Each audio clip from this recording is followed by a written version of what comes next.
మహాగణాధిపతయే నమః. శ్రీమాత్రే నమః. మాచిరాజు భక్తి ప్రేక్షకులందరికీ నమస్కారం.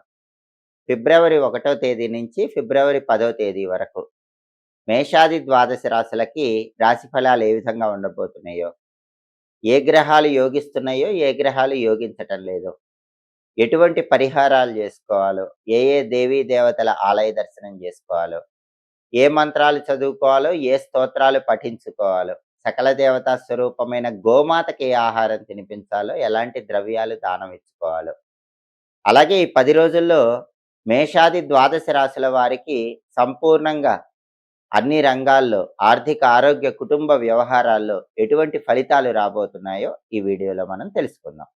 తదుపరి ధనుస్సు రాశి. ధనుస్సు రాశి వాళ్ళకి ఫిబ్రవరి 1 నుంచి ఫిబ్రవరి 10 మధ్యలో సూర్యుడు 2వ స్థానంలో సంచారం చేస్తూ వ్యతిరేక ఫలితాలు ఇస్తున్నాడు. దీనివల్ల ఏం జరుగుతుంది అంటే ఆఫీసులో మాట దురుస్తనం వల్ల గొడవలు అవుతాయి. బాస్తో కానీ, కొలీగ్స్తో కానీ మీ మాట దూకుడు వల్ల గొడవలు అయ్యే అవకాశం ఉంది. జాగ్రత్తగా మాట్లాడండి. రహస్య పాలిటిక్స్ జరుగుతూ ఉంటాయి. వాటిని చూసి చూడనట్లు వెళ్ళిపోతూ ఉండండి. మీ వెనక గోతులు తీసేవాళ్ళు ఆఫీసులో పెరుగుతారు. వాళ్ళ గురించి పట్టించుకోకండి. రాజకీయాల్లో కూడా వెన్నుపోటు పడవాలని కొంతమంది ప్రయత్నిస్తారు. ధనుసు రాశి వాళ్ళు జాగ్రత్తగా ఉండండి. తండ్రి వైపు బంధువులు కూడా మీ గురించి తప్పుగా మాట్లాడటం, చెడు ప్రచారం చేయటం చేస్తారు. అవన్నీ పట్టించుకోకండి.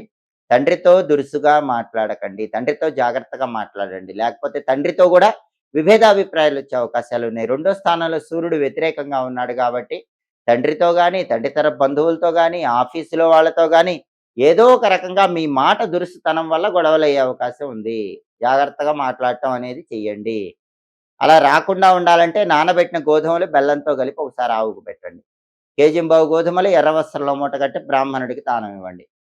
అలాగే సూర్యుడికి అధిష్టాన దైవం విష్ణుమూర్తి కాబట్టి ఓం నమో నారాయణాయ అష్టాక్షరి మంత్రం రోజు 21 సార్లు చదువుకోండి.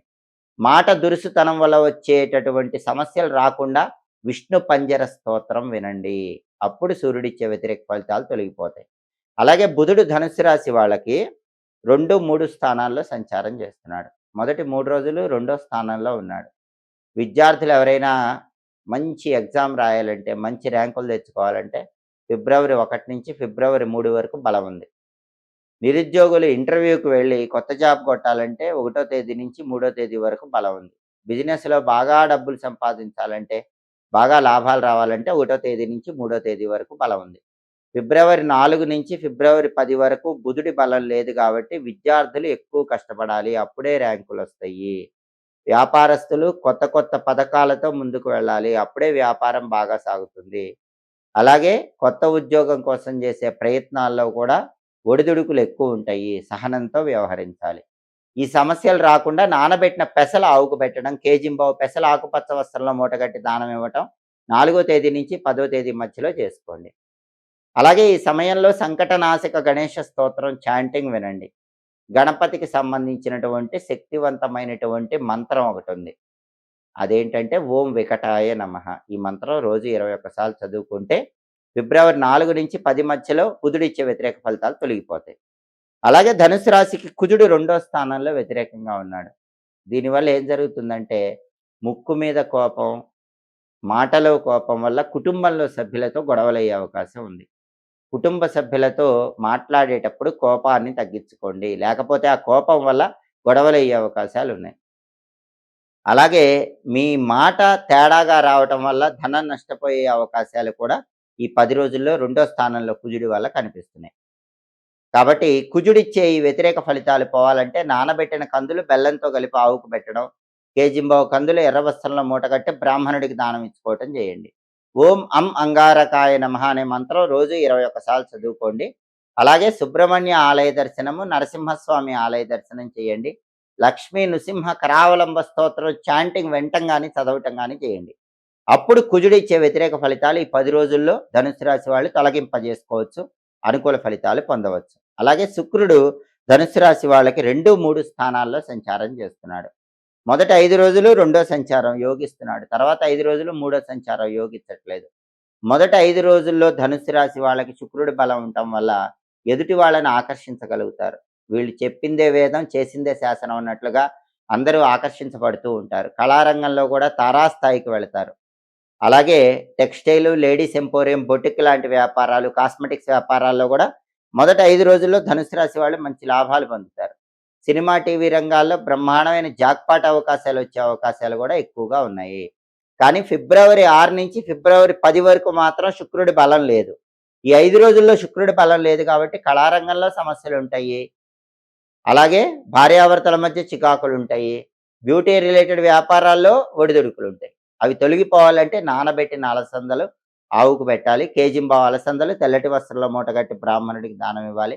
శ్రీమాత్రే నమః మంత్రం రోజు 21 సార్లు చదువుకోవాలి. లలితా సహస్రనామ స్తోత్రం చాంటింగ్ వినాలి. అప్పుడు ఫిబ్రవరి 6 నుంచి ఫిబ్రవరి 10 మధ్యలో కూడా శుక్రుడిచ్చే వ్యతిరేక ఫలితాలు తొలగిపోయి ధనుసు రాశి వాళ్ళు అనుకూల ఫలితాలు పొందవచ్చు. ధనుసు రాశి వాళ్ళకు మొత్తం మీద రవి బలం లేదు, కుజుడి బలం లేదు. కొన్ని రోజులు మాత్రమే బుధుడి బలం, శుక్రుడి బలం ఉంది. మొదటి 3 రోజులు బుధుడి బలం ఉంది. మొదటి 5 రోజులు శుక్రుడి బలం ఉంది. కాబట్టి ధనుస్సు రాశి వాళ్ళు పరిహారాలు చేసుకోవటం ద్వారా ఈ గ్రహాలు ఇచ్చే వ్యతిరేక ఫలితాలు తొలగింపజేసుకొని అనుకూల ఫలితాలు పొందవచ్చు. ఈ రోజుల్లో అందరికీ ఉన్న ప్రధానమైన సమస్య దిష్టి దోషం. దిష్టి దోషం వల్ల చాలా సమస్యలు ఎదుర్కొంటున్నారు. నరుడి దృష్టికి నల్లరాళ్ళు కూడా పగులుతాయని సామెతే ఉంది. దిష్టి దోషం సులభంగా పోవాలంటే ఏం చేయాలి? ఒక మంత్రం ఉంది. ఆ మంత్రాన్ని తప్పకుండా చదువుకోవాలి. ఆ మంత్రం ఏంటంటే ఓం దృష్టి మహాదృష్టి విదృష్టి స్వాహ. ఇది మంత్రం. ఎప్పుడైనా మీకు దిష్టి దోషం తగులుతుందనే అనుమానం వస్తే చాలు ఈ మంత్రాన్ని కనీసం 11 సార్లు చదువుకోండి. ఓం దృష్టి మహాదృష్టి విదృష్టి స్వాహ.